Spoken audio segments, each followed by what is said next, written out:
Bismillahirrahmanirrahim. Assalamualaikum warahmatullahi wabarakatuh. Perkenalkan, di sini kelompok kami akan mempresentasikan tentang komunikasi tertulis dalam pendidikan dewasa. Sebelum membahas materi, alangkah baiknya berkenalan terlebih dahulu dengan para pemateri. Yang pertama ada Desinta Astuti, yang kedua ada Oktaviani Jusanti, yang ketiga ada Alvina Nur Fauziah, yang keempat ada Nur Syifa Faradilah, yang kelima ada Gipani Sabrina Putri Aulia, yang keenam ada Haniah Afifah Solihah, dan yang terakhir yaitu Yulianti Sumarna Putri. Untuk mempersingkat waktu, kita akan memasuki kepada pembahasan materi yang pertama yang akan disampaikan oleh Desinta Astuti. Saya persilahkan. Baik, terima kasih kepada moderator atas waktunya. Di sini saya akan menjelaskan mengenai laporan berkala dan surat edaran. Baiknya di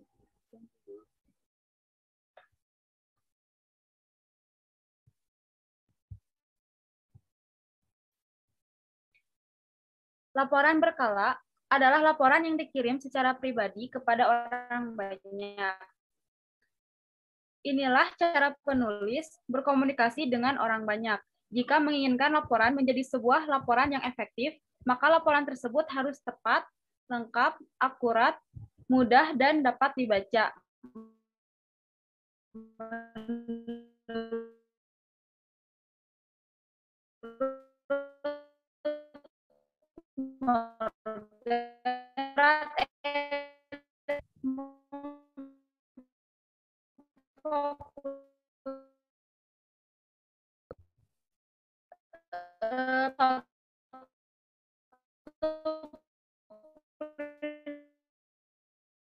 Digunakan pertemuan kabar, laporan berkala biasanya berisi lebih banyak teksnya dalam proporsi teks gambar dan ukuran halaman lebih kecil, sehingga ruang beritanya sempit dan terbatas.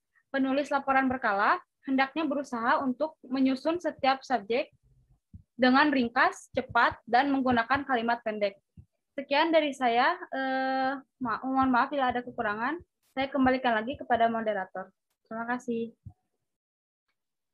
Terima kasih kepada pemateri pertama yang telah memaparkan materinya. Selanjutnya dilanjutkan kepada pemateri 2. Saya persilahkan. Baik, terima kasih kepada moderator. Di sini saya akan memaparkan materi mengenai berita. Bagi sebagian besar klub atau organisasi, berita menunjuk pada artikel yang dicetak dalam surat kabar lokal. Pimpinan organisasi berusaha menemui editor surat kabar. Waktu yang digunakan untuk menggalang keakraban dengan editor tidak hilang percuma. Orang yang ingin memasukkan berita ke dalam surat kabar hendaknya meluangkan waktu untuk berbicara dengan editor. Untuk mengetahui gaya penyajiannya dan untuk mengetahui berita apa yang ia sukai, editor sebaiknya diundang dalam pertemuan atau peristiwa khusus dalam rangka pengumpulan bahan berita. Terdapat 6 kunci di mana editor surat kabar sering menggunakannya untuk menentukan apa yang akan dicetak. Yang pertama, ketepatan waktu. Makin tepat waktunya, makin besar nilai informasinya. Yang kedua, kedekatan. Makin dekat informasi secara geografis dan psikologis dengan pembacanya, makin besar nilai beritanya. 3. Akibat atau pengaruh. Makin besar pembaca terpengaruh oleh informasi, makin besar nilainya. 4. Menonjol. Orang atau tempat yang menonjol menyebabkan nilai berita bertambah besar. 5. Pusat perhatian orang. Pembaca akan tertarik dengan sesuatu yang menjadi pusat perhatian orang seperti sesuatu yang luar biasa, konflik, kemajuan, emosi, dan lain-lain. 6. Kebijakan surat kabar. Surat kabar mempunyai kebijakan editorial yang mempengaruhi jenis dan jumlah informasi yang mereka publikasikan. Sebagai alat penghubung masyarakat, berita mempunyai nilai yang tinggi, terutama jika nama dan foto peristiwa dicantumkan. Biasanya surat kabar dapat menjangkau seluruh masyarakat. Dapat diperkirakan bahwa 85% orang dewasa membacanya. Beberapa studi menunjukkan bahwa pengaruh berita melalui surat kabar terhadap masyarakat sangat tinggi. Oleh karena itu, berita menempati prioritas tinggi dalam daftar rencana media komunikasi tertulis pendidikan orang dewasa. Surat kabar dinding ini biasanya dipasang di tempat-tempat yang ramai dikunjungi orang, misalnya di sekitar kantor, pasar, dan lain-lain. Pada umumnya ada seseorang di antara mereka yang menyampaikan berita kepada mereka yang tidak membaca. Berita sebaiknya diganti secara teratur dengan berita yang baru. Di sebagian besar negara, surat kabar dinding digunakan dalam program penyuluhan. Surat kabar dinding dapat dibuat oleh pimpinan penyuluhan dan disebarkan kepada penyuluh lapangan dalam jumlah yang cukup untuk setiap desa. Masukan dari lapangan dapat digunakan untuk mempertahankan daya tarik surat kabar dinding. Untuk menciptakan berita yang bagus memerlukan pelatihan khusus. Sulit untuk menentukan apa yang diinginkan oleh masyarakat, pembaca, dan bagaimana mereka merespon artikel tersebut. Orang beragam dalam menyusun berita. Beberapa orang mau meningkatkan kualitas berita dengan sikap antusias, sementara yang lain menerimanya dengan sikap setengah hati. Pengeditan yang ketat oleh staf surat kabar sering mematikan energi efektif yang terkandung dalam berita. Sebanyak 75% dari berita dipotong. Kenyataan ini cenderung mematahkan semangat para pengumpul berita yang bagus yang tidak mengetahui masalah yang ada pada penerbitan surat kabar. Walaupun sulit untuk mengevaluasi efektivitas berita dan orang juga dihadapkan pada masalah pemotongan berita, seseorang hendaknya tidak mengecilkan arti penting berita sebagai alat dalam pendidikan orang dewasa. Melalui penelitian, percobaan, dan pelatihan dalam penulisan, berita jenis komunikasi tertulis ini dapat menjadi alat bantu yang paling berharga dalam pendidikan orang dewasa. Cukup sekian penjelasan dari saya. Saya kembalikan kepada moderator.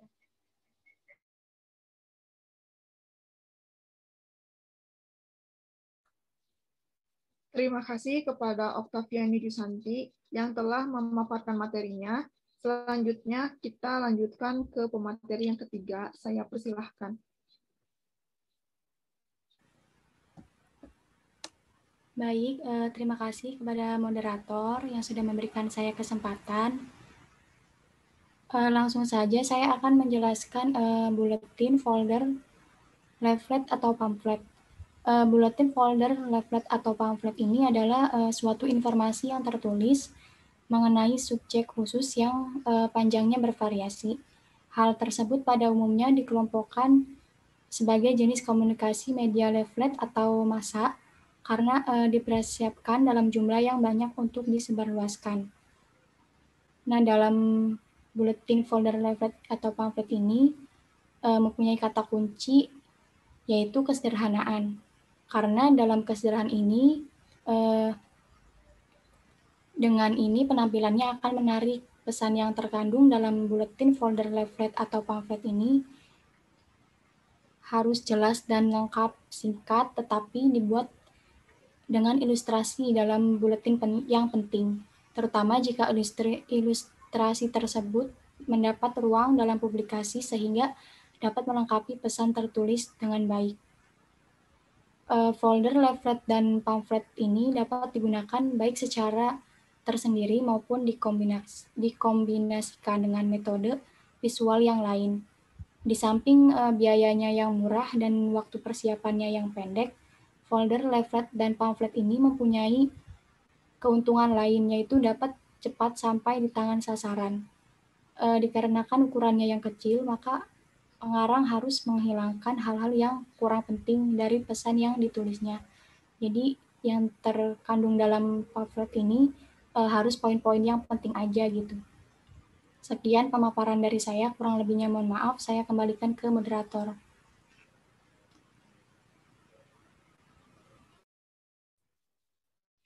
Terima kasih kepada Alvina yang telah memaparkan materinya. Selanjutnya akan dilanjutkan oleh saya mengenai pembahasan tentang poster. Slide-nya, Okta. Poster adalah salah satu jenis media massa yang tertulis yang diketahui dalam pendidikan orang dewasa. Nah, biasanya tertulis dalam sebuah lembar kertas ataupun karton dengan ilustrasi yang hanya menggunakan sedikit kata-kata. Pesan yang ditulis pada poster itu harus sederhana dan jelas. Kalimat yang terinci dan panjang juga harus dihindari.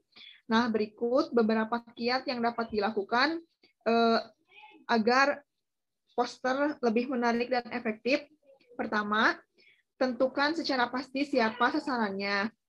Yang kedua, tempatkan pada lembar kertas kata-kata atau sket gambar yang mengekspresikan pesan secara sederhana dan jelas. Yang ketiga, usahakan menulis pesan ke dalam slogan yang sedikit kata-katanya cermat dan mengena. Visualisasikan ide utama yang terpenting ke dalam pesan. Yang keempat, gambarkan secara kasar bagaimana ukurannya, mau sepertiga atau seperempat. Dan yang terakhir yaitu gunakan huruf balok dan warna. Jadi poster itu sebaiknya melengkapi, bukan menggantikan metode komunikasi lain. Jadi poster itu sering digunakan untuk membuka jalan, memperkenalkan kampanye, atau mungkin dapat digunakan untuk menyuarakan usaha pendidikan ataupun menyuarakan hal-hal yang lain. Sekian dari saya. Terima kasih.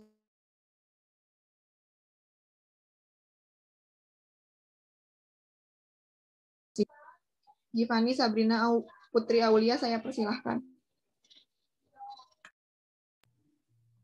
Baik, terima kasih kepada moderator. Di sini saya akan memaparkan materi mengenai menulis cepat. Jika ingin dapat menulis cepat, terdapat beberapa tahapan, yaitu pertama, mengetahui pembaca, yang kedua, mempunyai tujuan dan kejar tujuan tersebut, yang ketiga, mempunyai rencana dan ikuti rencana tersebut. Terdapat beberapa tips jika ingin menulis cepat menurut Reed et al. 1976. Yang pertama, tulis dengan simpel dan jelas. Jadi, buat tulisan tersebut itu sesederhana mungkin dan juga tidak berbelit-belit. Yang kedua, pahami pembaca. Jadi, tangkap imajinasinya sementara kita itu menulis. Yang ketiga, miliki rencana, buat outline yang akan diikuti. Yang keempat, buat draft kasar. Ide-ide tersebut ditulis dengan tidak memperhalus terlebih dahulu untuk dikerjakan kemudian. Yang kelima, pilih kata-kata sederhana, sopan, dan bersifat pribadi. Yang keenam, katakan secara sederhana, tidak cukup menulis hanya agar dapat dimengerti, tetapi harus juga menggunakan bahasa yang tidak disalahartikan atau tidak ambigu. Yang ketujuh, beri tanda baca untuk memperjelas tulisan. Yang kedelapan, jangan terlalu sering menggunakan huruf besar. Jadi huruf besar itu digunakan untuk hal-hal yang khusus. Selanjutnya, jadilah editor untuk diri sendiri.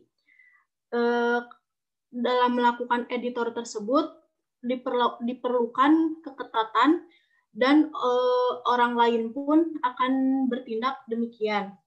Selanjutnya, minta persetujuan lebih dahulu kepada semua orang yang berwenang dan periksakan sebelum diketik atau diperbanyak. Selanjutnya, selesaikan tepat waktu. Selesaikan naskah yang sudah ditulis awal mungkin sehingga orang yang akan menangani lebih lanjut dapat bekerja lebih baik. Hal penting yang perlu diperhatikan adalah latihan untuk memperoleh keterampilan menulis dengan cepat dan benar. Tidak ada jalan lain kecuali harus berlatih dan melatih diri sendiri semaksimal mungkin. Cukup sekian yang dapat saya paparkan. Kurang lebihnya saya mohon maaf. Saya kembalikan ke moderator. Terima kasih kepada Givani Sabrina yang telah memaparkan materinya. Selanjutnya dilanjutkan kepada Hania Afifah Solihah. Saya persilahkan. Kepada moderator, selanjutnya di sini saya akan memaparkan materi mengenai menulis agar mudah dibaca. ada beberapa hal yang harus perlu diperhatikan dalam menulis agar mudah dibaca menurut Red et al. Tahun 1976. Yang pertama, seperti bercakap-cakap. Menggunakan kata-kata yang biasa digunakan sehari-hari akan membantu pesan mudah dimengerti. Yang kedua, gunakan kata-kata yang pendek dan mudah dimengerti. Kita bisa menggunakan kata-kata yang panjang jika kata-kata tersebut memang mengungkapkan maksud kita secara tepat. Yang ketiga, gunakan kata-kata personal. Kata-kata tentang orang dapat membuat tulisan lebih menarik. Kita akan memperoleh manfaat besar dengan kata ganti personal. Contohnya, gunakan kata saya, Anda, ia, kita, dan mereka. Yang keempat, gunakan kalimat yang pendek dan bervariasi. Pada umumnya, kalimat pendek terdiri atas 17 kata, tetapi itu hanyalah rata-rata. Dan yang kelima, gunakan paragraf yang pendek. Batasi pikiran kita pada satu saat sehingga pembaca dapat menangkap intinya sebelum meneruskan membaca tulisan kita berikutnya. Tulisan yang baik dan jelas biasanya datang dari paragraf yang pendek dan rapi, misalnya 3-5 kalimat setiap paragraf. Yang keenam, susun kalimat dengan urutan yang logis. Tulisan yang bagus berasal dari pikiran yang jernih. Berikut ini sistem yang sesuai dengan pikiran. Yang pertama ada tulis hal utamanya, kedua jelaskan mengapa hal itu penting, dan yang ketiga daftar semua fakta dan gambaran lain yang harus dimiliki pembaca. Cukup sekian yang dapat saya sampaikan, saya kembalikan kepada moderator.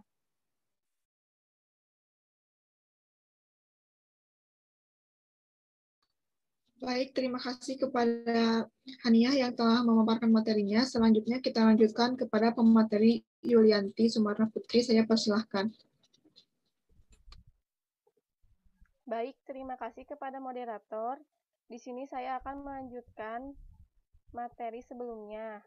Yang ketujuh, cek hal-hal yang penting berikut ini. 1. Tata bahasa campuran.